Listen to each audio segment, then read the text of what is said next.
They give you cargo. No? They give you cargo. The next cargo, say for example, is we go now on Pygas, no? You type Pygas, okay? And then you have now the cargo of Pygas. When you have enter, pyrolysis gasoline, mixture heavy, could be required because this is category Y. The reason why is because is it solidifying or high viscosity?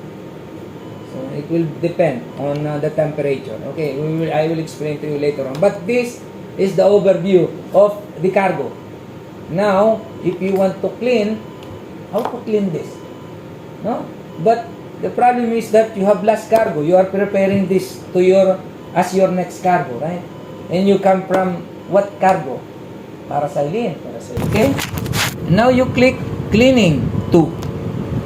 You click cleaning 2. You see, if you click cleaning 2 from paraxylene to pyrolysis gasoline, Pygas. Yeah, you can write here, Pygas, 10% or whatever.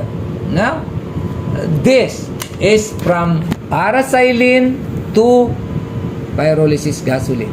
This is the cleaning. Butterworth 5 1 hour warm seawater. And then Butterworth 1 hour hot wash seawater. No cleaner required. Rinse. You're now going to clean your cargo from paraxylene to pyrolysis gasoline, Pygas.